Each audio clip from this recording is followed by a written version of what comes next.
Thank you, Madam Deputy Speaker.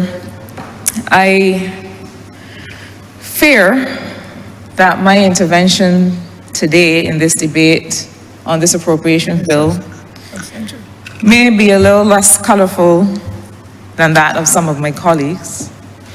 Mine is a unique position to be in. The job I have here today is a simple one and a unique one under the circumstances. I say so because I rise in this debate having very recently left a ministry that I had the absolute pleasure and honor to lead for 14 months, and having now to give an account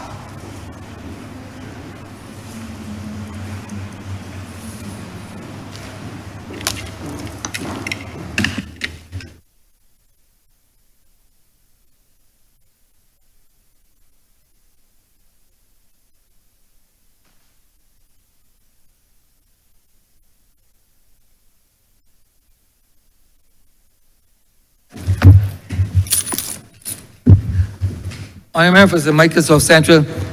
Thank you, sir. I hope we reset to 0 on the clock. How much minutes you had, ma'am? I was in the process of saying, sir, that I am in a unique position as I rise to take part in this debate. Since I recently left a ministry that it was, in fact, my absolute pleasure and honor to lead for 14 months, and now having to give an account of the time that I spent there. And so I fear that my remarks this afternoon may not be as politically charged, may perhaps be a bit more clinical, because I do take seriously my responsibility to have to account to the people of Barbados through this Parliament for the work that we've been able to achieve. But before I begin in that regard, I do have to make a small reference to the concern that the Honourable Member for Christchurch South seems to be reflecting for me, having shown such anguish at the fact that I walked away and all the political pundits are saying, which I didn't hear myself. I heard a completely different set of feedback. I thank them for the feedback that I did hear, which pointed to what they still consider to be my bright political future, as do I. But he made reference to the notion that they were saying that I would find it difficult to win my seat. Sir, at least I know where I am running. And so the Honourable Member may wish to concern himself with that on his own behalf. But I also say to him, especially based on whom he has declared would be running against me, send who you are sending. Send whom you are sending. You know, in the run charts that we use in economics, they say that 2 data points don't make a trend. You need to have 5 data points. I have time. I have time to make 5 data points in this matter. Because while 2018 and 2022 as the 2 data points don't necessarily make a trend, and I'm not smug in these things. I believe in working hard on the ground for the people of St. Michael South Central and letting them make the decision. But if those 2 data points are any record, I would ask the Honourable Member to be less concerned about my political future and be more concerned about his own and where he might be running or where the people will have him. But sir, I want to come importantly to the question of what has been going on, what has been done in the Ministry of Industry, Innovation, Science and Technology as reflected in this appropriation bill, in these estimates, and indeed in the budgetary statement, budgetary proposals and financial statement made by the Honourable Member for Christchurch East Central. Sir, my father, when I got When I came to political service, and I had to face an early nomination against somebody who had represented the party in 5 elections, my father said to me one day, "Boy, you don't do nothing easy." He seemed to be suggesting that I tend to choose the hardest battles to fight. Well, there's also an expression that says, the strongest soldiers get the hardest fight, and so I don't shy away from the battles. But I say that to refer to what met me when I came to the Ministry of Technology, and forgive me if I spend a bit more time on technology, because it is what people are concerned about, asking about, and it is one where we can establish a credible record even over the last 14 months. Immediately, we had to deal with a cybersecurity breach.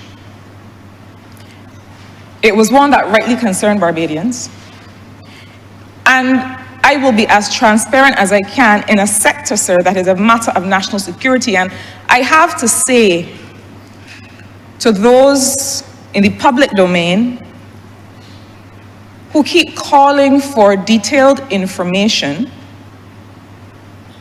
under the guise that it is a public interest matter, but really for their own information and for their own sense of ego, I dare say. And I'm not talking about Barbadians. I'm talking about those who might consider themselves experts in a field and insist that because they do not have inside information on a national security matter, that they stand indignant. They must know. The government must come to them and tell them personally what it is doing. Sir, I believe that it is the stance of the government, it was certainly my stance over the last 14 months, that as much information as can be shared with the people of Barbados will and must be shared. But to the extent that some of this information will put the government in a position of further and greater vulnerability, it cannot be shared. It is akin to being in a physical war with another nation and telling them where your warships are located or where you do and do not have soldiers stationed. You do not do it. And I'm thankful to the majority of media houses with whom we had the conversations and who understood that these are topics that have to be handled sensitively, and that in fact, every time there is a reckless story published, and I say reckless meaning without reference to the actual facts, there's a story published with conjecture on Barbados' cybersecurity position, we see an increase in what we call curiosity traffic. What is that? People who are just testing to see whether they can breach our cybersecurity borders. It is not a matter to be taken lightly. And so because we do not come every day and say, this is what we've done, this is what we've done, this is what we are doing, it doesn't mean that we're not working. And how have we been working? The member for Christchurch East Central came to this honorable place to to present a supplementary recently, relative to this current financial year that we are in. And part of those resources are meant to engage in what we call a hardening of some of the critical infrastructure agencies of government, and some of the ones that were equally involved in some of the breaches. Critical infrastructure agencies are the ones that we know we need in order to function.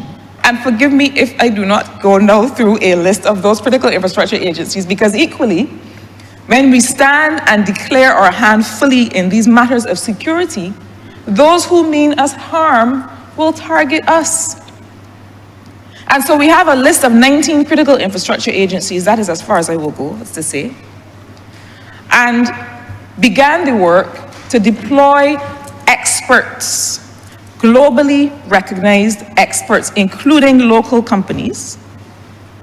And this is to put paid to the notion that this government does not respect or have faith in local expertise, whom we engage all the time. But it is important to make sure that the people that we bring to do work with our critical infrastructure, critical digital infrastructure, have a reputation in the field. And I am adamant on that. This is a matter with which I will not play on behalf of the people of Barbados. That we not expose our critical infrastructure to agencies, elements, people who are not sufficiently experienced in the matters that we are addressing. And so quite a bit of the resources in that supplementary had to do with the work of hardening, making sure that we have endpoint protection, making sure that some of the basic things are in place, making sure we do things like code reviews, making sure that we don't have any gaps in the code that has been written in custom applications. And forgive me for being a little bit technical, but I feel as if we have to give the assurance that we are covering the bases that we need to cover. So that is the work that has already begun.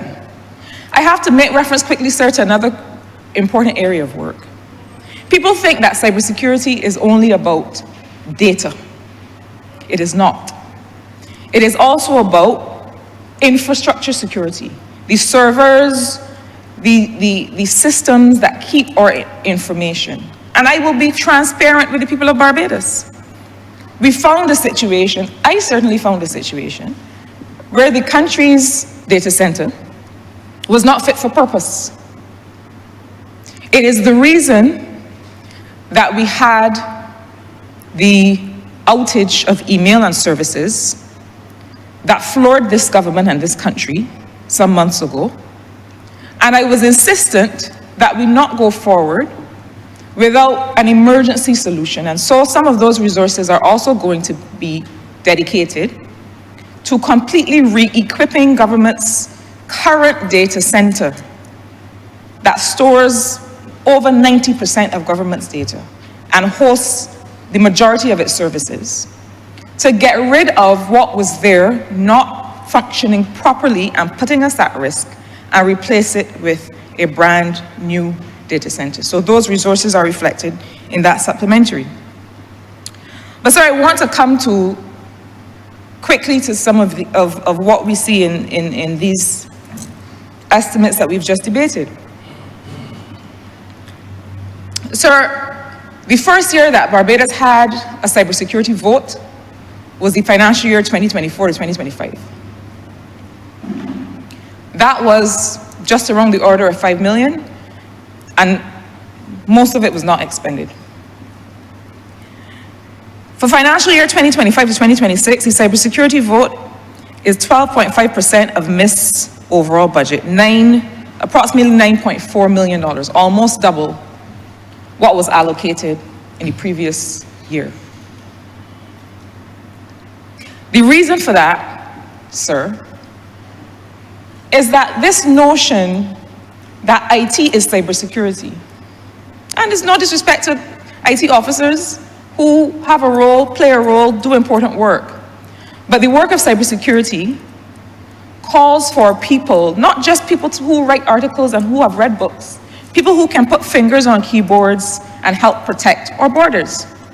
And so, with the help of the Barbados Defense Force, we have established a Security Operations Center, a SOC, as well as a Cybersecurity Incident Response Team. Sir, when those two breaches happened last year, the Cybersecurity Incident Response Team was a group of people that I called with the support of the First Minister of MIST, who had made some very important connections to people in the sector, and asked them to come and form a CERT urgently. There was no official infrastructure for doing so. And so what we did over December and January is to establish, and I thank Brigadier Lovell, the Chief of Staff of the Defense Force, who has been unwavering and unrelenting in his support. And sir, I beg your indulgence, please, to also mention some of these other gentlemen and lady. Thank you. I will not use their official designation, but I will call their names. Neil Matthews, head of cyber at BDF. George Thomas, David Gittins, Jason Kinch, Jason Downey, Carl Brandt, and Ramel Edwards at Barbados Port Inc., Glenn White, Gail Morgan, and I have to mention a public officer who has just been on the ground up at night, 3 in the morning, Mr. Ted Reed from the ministry, along with Mr. Brett Harvey Reed, who's a private service provider. Sir, I hope I'm not forgetting anyone, but this group of people have committed themselves to setting up a national cybersecurity unit for the government and people of Barbados, under which the SOC, the Security Operations Center, which deals with surveillance, looking for, doing threat intelligence, looking out there to see who might be coming. That's what the SOC will do, surveillance. The CERT is incident response team. When there's a breach, we mobilize, we mop up, we make sure that we minimize harm, and we secure the situation. This is all work that we have already established. But there's something else that I want to make very clear. It is best practice globally that cybersecurity be a joint effort of the state and of the military, and that it not be led by the military alone. I believe that those officers with whom I've just called and with whom we've worked over the last few months agree with that posture. But it is important because so much of what we have to do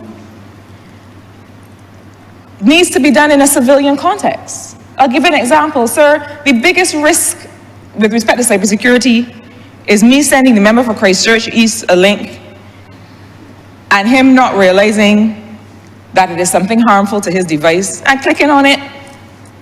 We send around these things all the time. You're in my line of sight.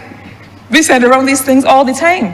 But the truth is that the biggest vulnerabilities are all of us. When it comes to our finances, when it comes to our financial institutions, when it comes to sitting at our desk at work.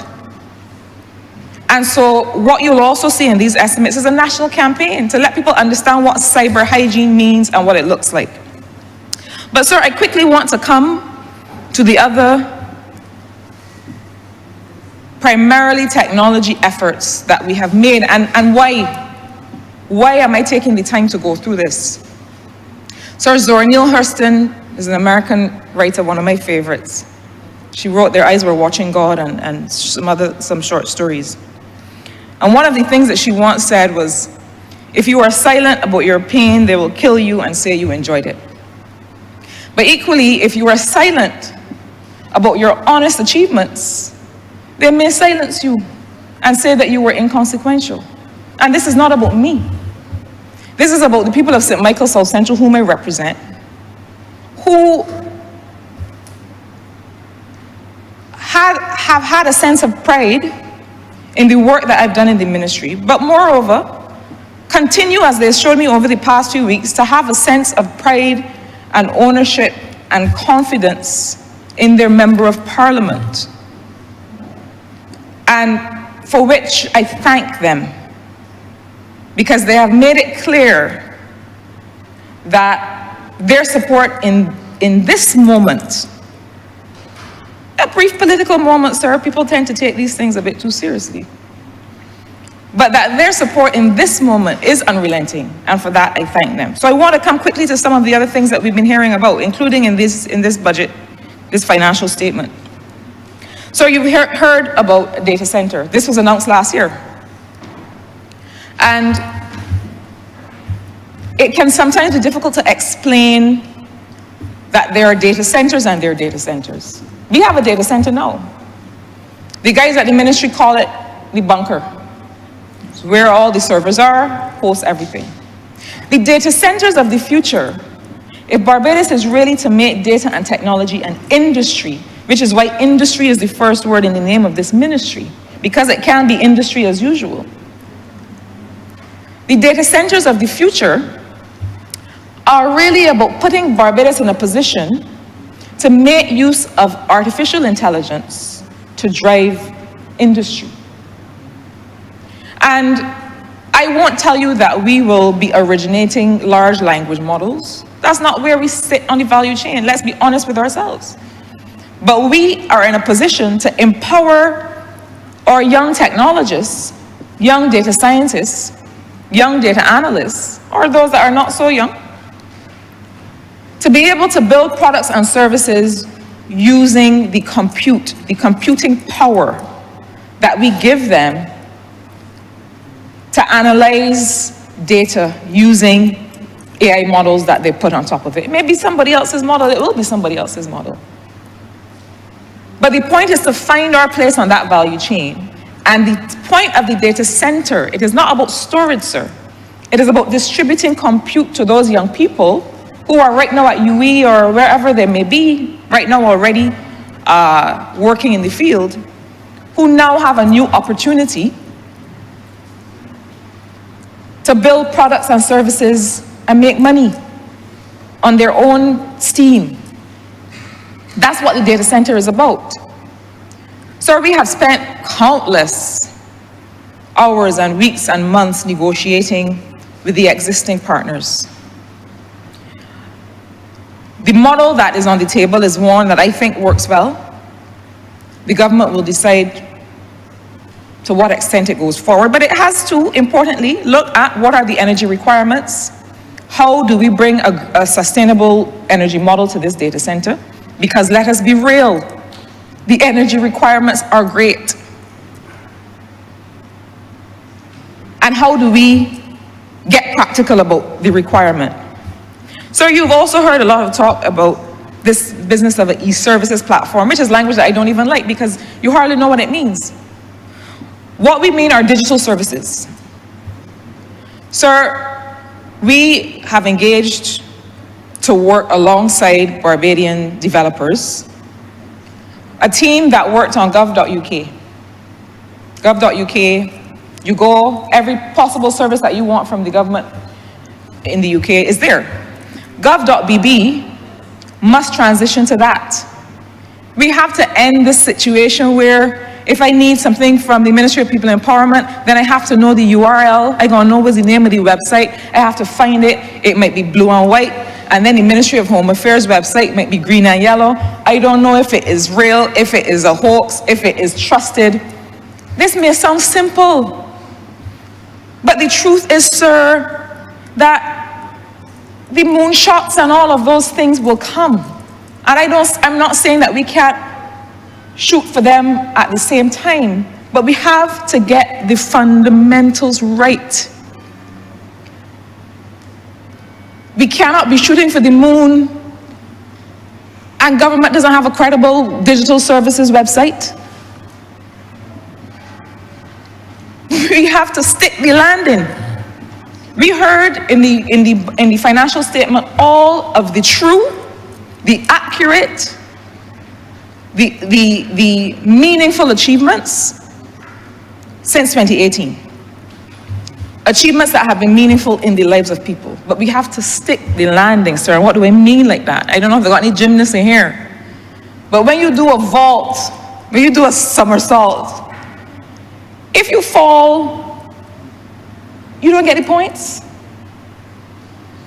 So we gotta stick the landing. We have to make sure that the basic things that we've promised, that we are delivering and delivering at pace and delivering at scale. And so it may seem like nothing, but we need to get these digital services right and in people's homes. And that is one of the things that GovTech, and I really have to thank Mr. Mark Boyce, who's the CEO and who's pulling his team together as we speak, for really wrestling this beast to the ground and taking on this task. I ask the country, through you, sir, to give him support. This is an incredibly gargantuan task that he has, to bring digital transformation to the country with the help of the ministry of which he's a part. So the financial statement also made reference to 5G, another project that we have over the past 14 months spent a lot of time on developing with private sector partners, and which we expect can and will be rolled out very shortly. But sir, 5G is not the only option for the kind of power that we need for the data center. If we are going into the future with technology, we have to have reliable networks. And the truth is that the 5G capacity is probably more important in the places where we expect that we have to do a lot of heavy lifting in technology. So that if we establish a technology park where we bring companies in that have high computing requirements, 5G is important there. I am not deaf to the cries, and the partners in the telecommunications sector have not been deaf to the cries, that again, we got to stick the landing. So while we're going for the data center and the AI, we want service in the dead spots. And I have their assurance that they have been working on that. Sir, I have to similarly speak to the question of the digital ID. When I came to service in this ministry in January of 2024, I delivered a ministerial statement as a matter of conscience, but also as a matter of policy, supported by the Honourable Member for St. Joseph, the Honourable Attorney General, and by the Honourable Member for St. Michael Northeast, the Honourable Prime Minister. And that statement declared that there would no longer be a mandatory deadline for the digital ID as a matter of enfranchisement. That statement declared that because we were almost at 100% of uptake anyway, and I have to at this point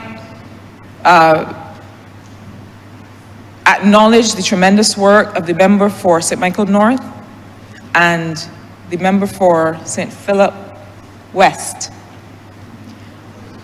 who really brought this work together when nobody was talking about digital IDs really, and made it real in the lives of Barbadians.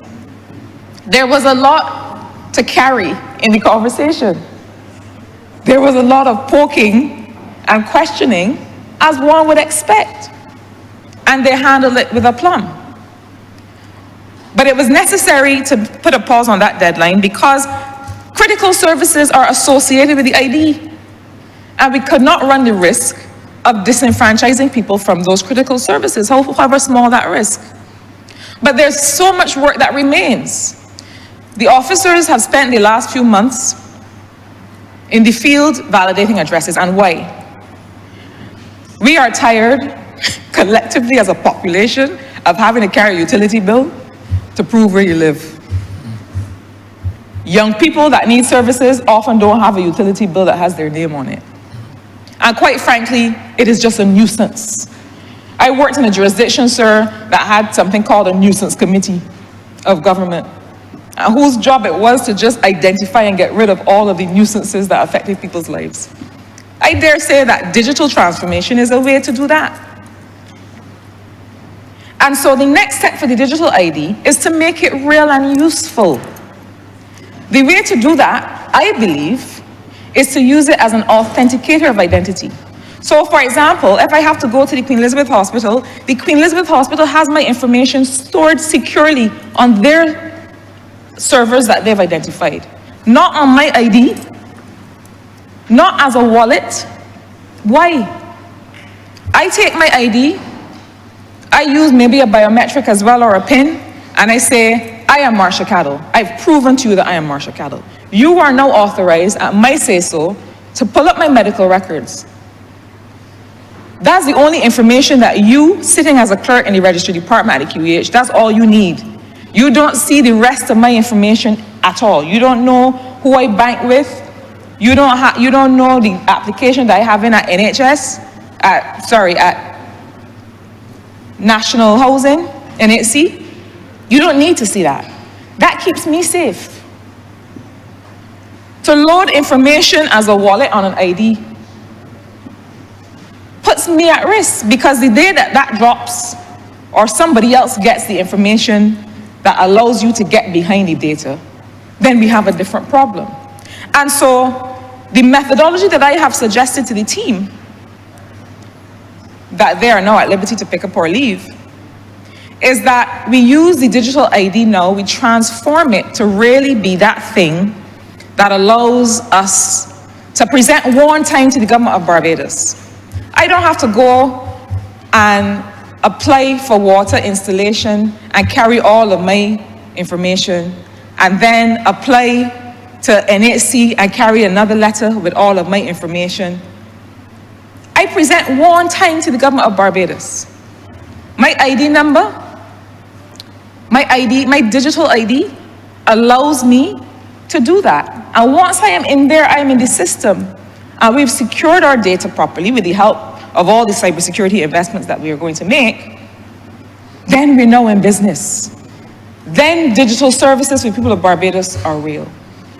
The next step for the team is then the mobile ID, so I don't have to walk out with a piece of plastic. I have it on this. I have it linked to the payment system that the Central Bank and the Ministry of Finance and GovTech are evolving together. I have it linked to all of the things that I need to do. Sir, this is the work that has been done in the Ministry of Industry, Innovation, Science and Technology over the past 14 months. I don't revel in, or I don't expect any kudos for the sleepless nights during the breaches, or for having had to originate and run with transformational projects, because that is why I was asked to go to the ministry. But I make these points, sir, because I think it is important that we understand the justification, the rationale behind the work that the ministry has done, and to realize that it hasn't been silent, it hasn't been sleeping. I imagine that over the coming months and years, there will be new things announced. But sir, I want to end with this simple point.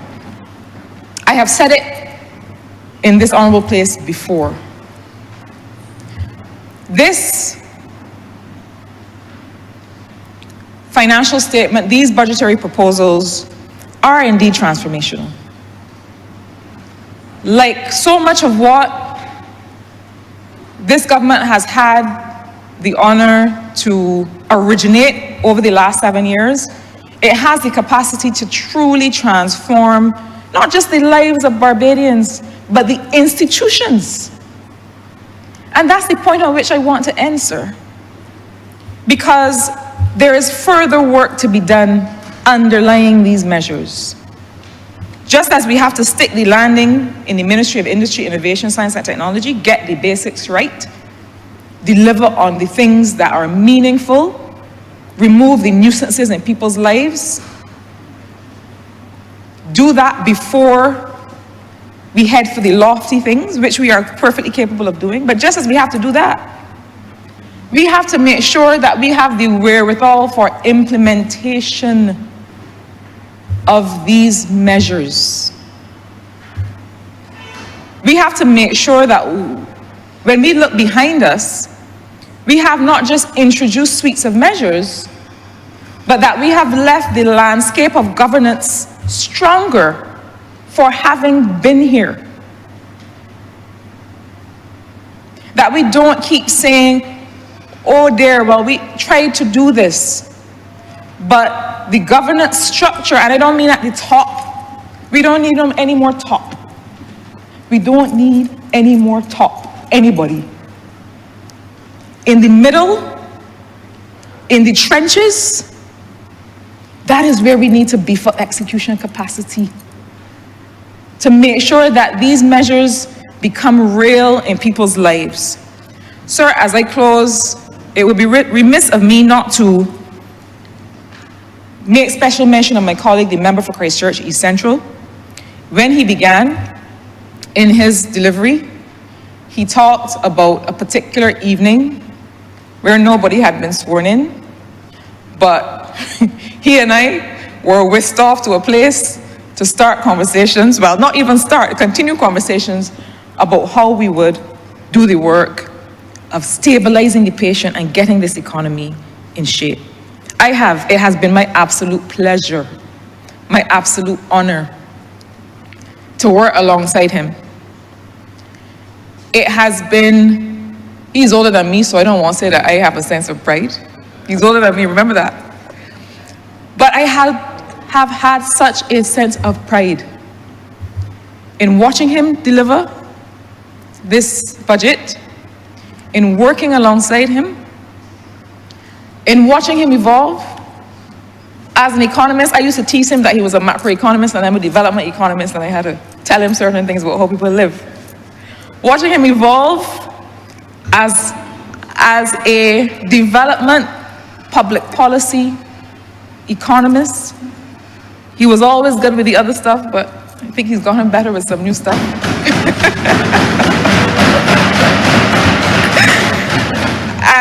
and to really see him embrace this role and this work.